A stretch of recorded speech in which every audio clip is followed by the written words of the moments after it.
This is Jordan Tower with JT News. Well, 50 Cent puts up more of the Tammy Cowan's interview for his documentary. And he says, the truth and nothing but the truth. Tammy Cowan's coming soon. She has all the paperwork and the pre-recorded phone calls with Big Screech, meaning Big Meech. Okay, so Tammy Cowan was privileged to keeping everything silent because she claimed her life would be in danger with Cuffy Gatling, who was a big kingpin in St. Louis, supposedly, and he was the guy. He's definitely the man over there. And she was saying that, you know, if this is outed and, you know, and he has the paperwork, they could send a hit team after me and all this. He says a little bit of this in this interview.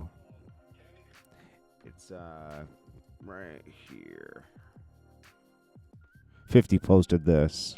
She's privileged to what's called the affidavits in support of the wiretaps. Okay. It's like three affidavits. Okay, so it was and then she was able to get the courtroom closed and for him not to have the paperwork because she was in fear of her life. Now, all that can be unsealed, and she has the paperwork and everything to show in the documentary, and that's what 50 Cent is kind of highlighting here, that the truth will be revealed. So we'll see if this documentary actually comes together. But if you read the Frank hearing, right? What is it called? The Cuffy Frank's hearing, you can kind of tell that she was instructed in a way to do all these things to reduce his time. I mean, that was the purpose. It says it in some of the paperwork. Now, Boosie's supposed to perform tomorrow at the Big Meech show. And, you know, Boosie's always hard on snitches. He's been real hard on Rollo and his paperwork. At one point, he canceled the T.I. album because he felt like T.I. was a snitch. All of a sudden, you know, that's already been out there for a while. And T.I.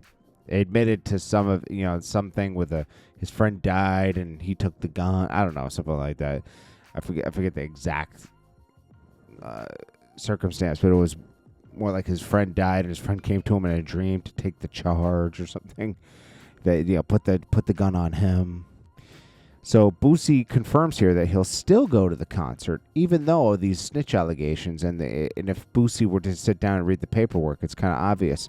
But you know why Boosie won't do it? He needs the money right now. Okay, he's facing another Fed case. He's spending all of his money on building little things on his lawn and his land. And, you know, he needs the money. That's why he's streaming now. Because he can't sell any rap albums anymore.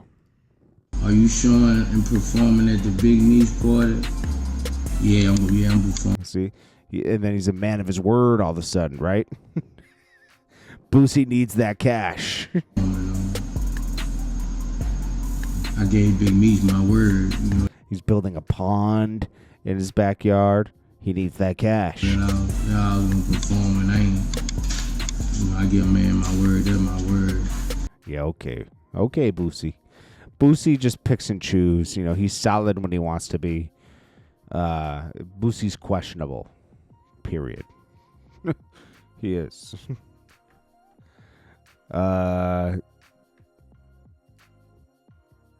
I believe Boosie's brother over anything. I mean, anything Boosie's brother says about him, I believe that. Because he's just too wish-washy. You know, I think he should just make amends with his brother and keep it moving, because I think his brother really did have his best interest. But there were some BMF members talking about Jeezy and how they felt when he distanced himself. Like, you know, we all felt offended, but, you know, Big Meech wanted to work it out behind the scenes. Nah, what happened was, now you can clearly see, Big Meech was sloppy, man. He was sloppy. Jeezy could see the writing on the wall. This operation's going down. Like, these guys are hot. They're staying hot out here, you know? My career's taking off. Legitimate money. nah, I can't be involved in that. If he had signed to BMF Records, whatever they called the thing, he would have gotten indicted. The label would have gone away. It would have been horrible, you know? Big Meech was he was dealing with drug money, bro. Like obviously. Like, there's plenty of people who do it cleverly in Atlanta. He was just being obvious with it, you know? He wasn't just spending the money on, you know, spins and stuff. He was throwing the money in the clubs, you know, and then he was getting the shootouts with people. He was involving so many people in the operation. That's when people started snitching, too. And they connected the dots and hemmed up Big Meech and Southwest T. So Lyor Cohen comes out and writes an open letter to Kanye about his hurtful remarks and anti-Semitic merchandise. He goes on to remind Kanye of the rich history of a collaboration between black and Jewish communities in music, jazz, and blues, to the impact of Motown. He urges the rapper to reflect on his shared legacy and use his platform to promote unity instead of division. He says your talent and reach could be used to heal and inspire, to bridge divides and promote understanding. Instead, you've chosen a path that sows discord and perpetuates harmful stereotypes. Your words and actions are not only offensive, but triggering to all dissent people who recognize the horrors of the Holocaust and suffering of millions. Yeah. Kanye is, I don't know. Well, Diddy's fighting back. He files a $100 million defamation lawsuit against NBC for their documentary where they allegedly accused him of having a hand in Kim Porter's passing. Oh, yeah. They overstepped it. Oh, yeah. They weren't careful.